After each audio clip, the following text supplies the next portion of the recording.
Okay, so let's learn how we actually write these functions and use them. It's a two-step process. We need to first define the function, sort of like registering it, telling JavaScript about it.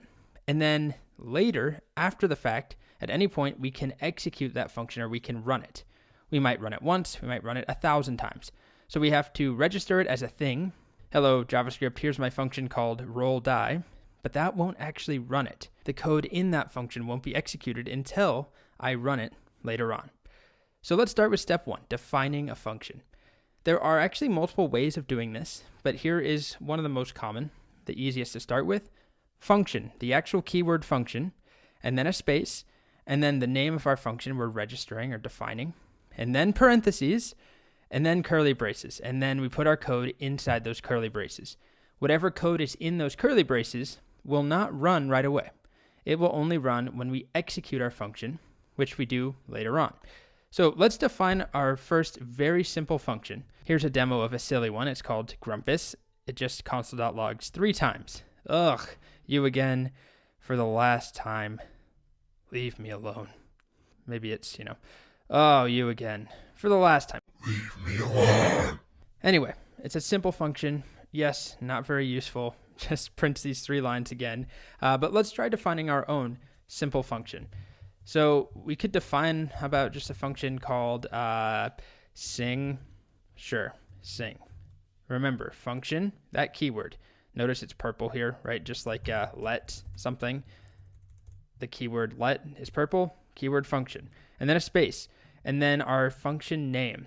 Now, if this is multiple words, like sing song, it needs to be, well, that's a complete lie. It does not need to be camel cased, but conventionally it's camel cased. Just like with a variable name, the first letter is lowercase, and then the first letter of every subsequent word is uppercased. So sing song or sing song loudly or something like that. You should always try and come up with descriptive names for your functions, of course, and then our parentheses, and then opening and closing curly braces. And then inside of these curly braces, we put our code, whatever code is in here, whether it's 1 line or 1,000 lines. That's the code that will be executed when our function is actually run. So let's do something simple like console.log do re mi. How do you spell re in do re mi? I think it's me like that, do re. Yeah, I looked it up. It's just re. All right, so do re mi. Let's just start there. 3 console.logs, nothing crazy. If I head over here and I refresh, we won't see anything printed out, right?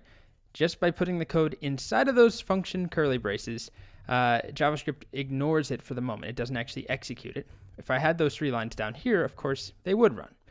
So important to understand that. When we register our function, when we define it, it does not run. So if I hop over here again, we will have this thing called sing song. If I type that identifier, JavaScript tells me, yeah, I know about that. Much in the same way it does when I just type alert without the parentheses. It tells me, yep, that's a thing.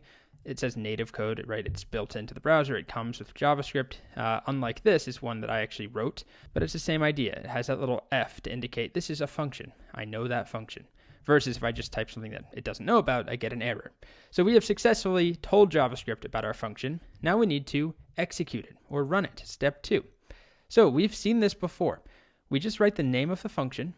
It has to match exactly, of course, and then parentheses, opening and closing immediately afterwards. This will execute that function. So sing song, like that, parentheses, and that will execute it. There we go. Do, re, mi, our 3 console.logs. Every time I call sing song with parentheses, we get do, re, mi. I can do it in here. Let's sing, 10 plus times. Refresh the page. There we go. It runs 10 plus times. We get 30-ish console.logs of do, re, and mi. So it's the same exact principle we've seen before. If we want to call anything console.log, right, I have to add on those parentheses at the end. Console.log without them, we just get, yep, that's a function. I know that. I'm JavaScript. I know it. But if we add those parentheses, then it's actually going to execute it. We just didn't pass in anything, but if I did, it prints that out. Same thing with alerts. That doesn't mean much. It's just JavaScript echoing back to us. Yeah, I know that. But I add something in here. Inside parentheses, it actually alerts me. So this process, that two-step process, is critical. We define the function and then we execute it afterwards. Now, in general, you should only attempt to call your function after it's been defined. However, you'll see that if I tried to call it beforehand, for some weird reason, I don't have any issues with that. You would think there'd be an error, right? It's like if I defined a variable after I tried to use it. This is a wonky sort of, I won't even call it a feature, a wonky part of JavaScript. We will learn more about it, but if you really want to get ahead of yourselves, you can look up something called hoisting. But just because this does work does not mean that you should do this. You should always, at least for now, define your functions before you use them. And there are other syntaxes we'll see for defining a function where what I just showed you would break everything. But honestly, I kind of regret even mentioning it because we're so new to functions. I just want you to get in the habit of defining your functions first before you actually use them. Anyway, that's our first attempt at writing functions, or a function. We've got a lot more to cover, so that's all coming up next.